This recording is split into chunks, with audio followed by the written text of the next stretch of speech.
Welcome to Courageous Conversations. The usual motivation for a medical professional, especially during these times when they're in great demand, is to make a lot of money. I'm putting it very plainly. Today, we're going to see the journey of a medical professional who was motivated, if I might use the word, not by inner greed, but by external need. A very unusual journey. And we're so delighted to have with us in the studios Dr. Anil Cherian from South Sudan. Around 81, I met Jesus Christ, and it was a personal transformational experience for me, a spiritual experience. But around that time, I was also thinking about life in general and what to do in ahead. I used to, on Sundays, go and pick up some second-hand books on the streets in Abbott Road and all these places. And one of those biographies that I picked up was a biography of a person called Albert Schweitzer, who was a doctor who worked in Africa. And that story captured my imagination. And similar, I was a voracious reader, so I read a lot of autobiographies. And that sort of brought in me a desire to actually go out and serve people in need. Of course, later when I joined medical college, this was nurtured, and I guess I met a lot of people with real life experience who had actually given their much of their life to working among in difficult situations.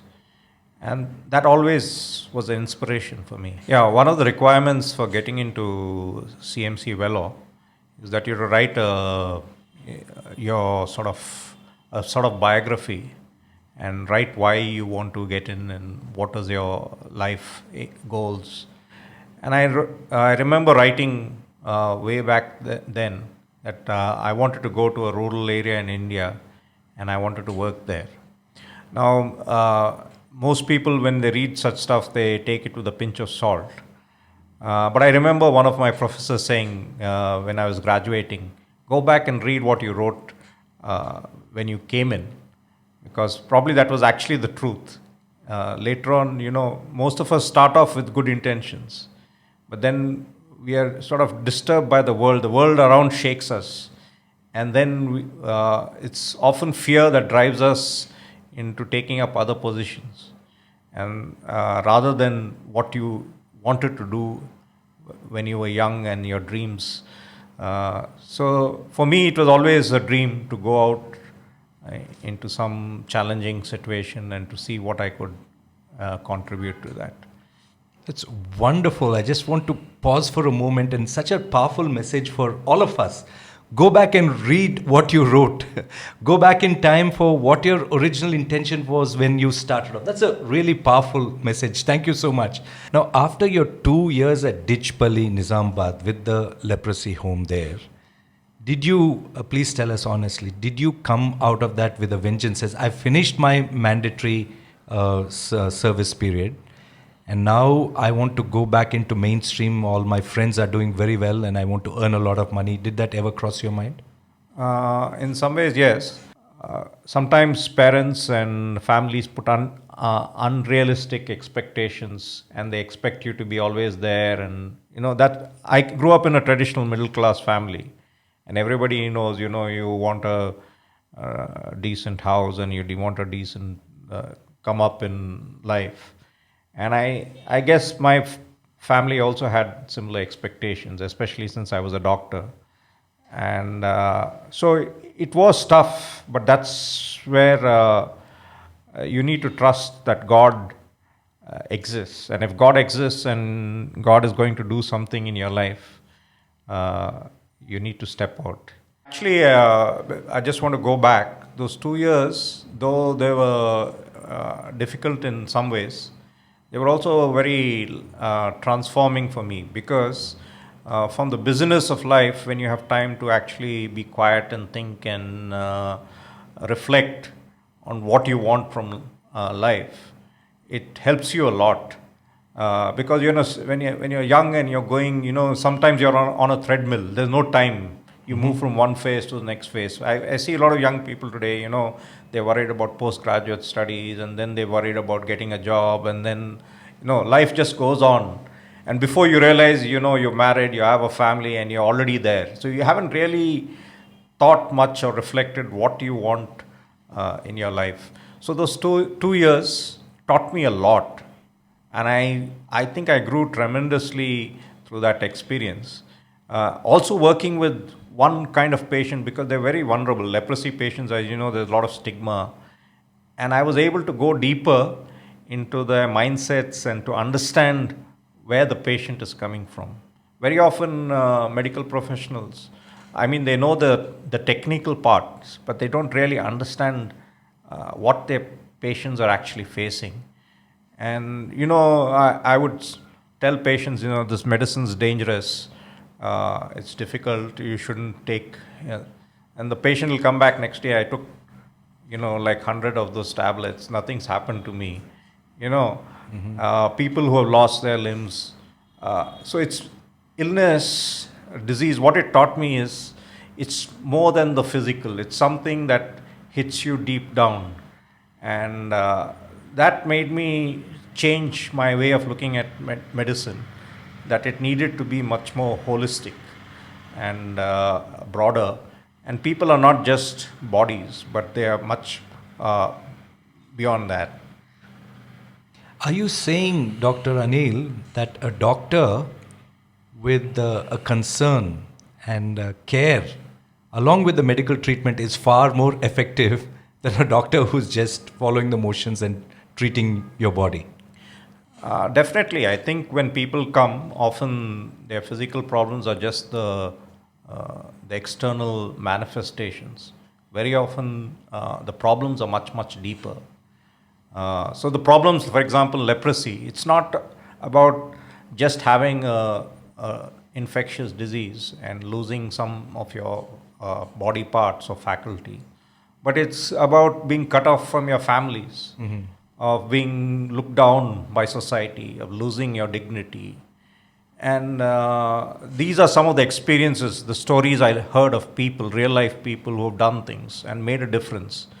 That's what actually inspired me to go ahead and try to do something. I mean, at the end of the day, you're only a small contributor to the big picture or big story, but everyone needs to do their own little bit, and that's what helped me to go that next step. And then, after more than 2 decades in North India, you did something even more unusual, making your journey so unique. You moved out of the country, not to Europe or to the Americas, but you moved to Africa. That confirmed that your motivation was truly to serve. Why did you move there, and tell us more about your experience in Africa? How long have you been there, for instance? We've been there since 2014. Okay. So I think that's nearly 8 years. 8 years, yes. Yeah, going to be 8 years. And in 2011, South Sudan became a new country. Actually, to be honest, I never heard of the country before that. Okay. We knew of Sudan, but we didn't know what was happening. So they're the newest nation in the world. And they've come by separating from the north, that is Sudan. And I was called as to be part of a team from the International Christian and Medical Dental Association to go out as a public health specialist to see what was the need and how they could respond as an organization.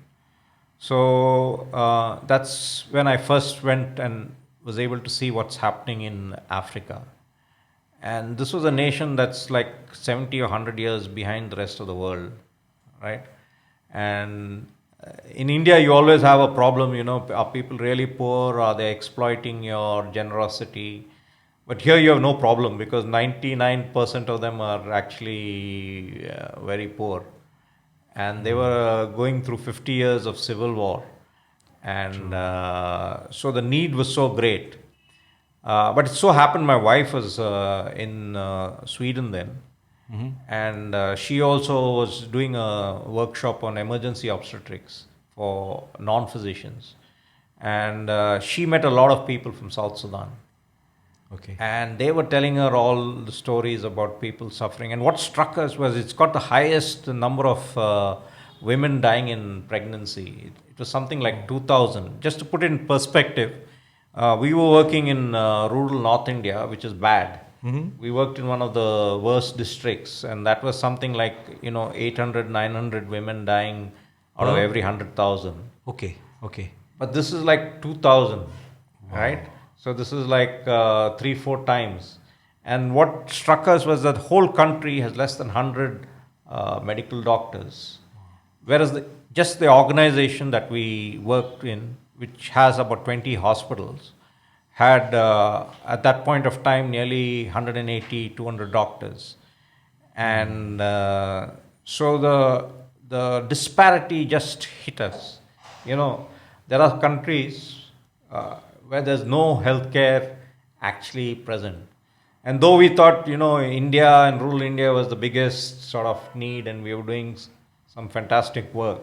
In reality, when you compare it to the other places, the disparities was too great. So we got thinking about it, talking to each other, and this time round it was my wife who was probably very keen that we should step out and try to do something. And we were in positions of leadership by that time.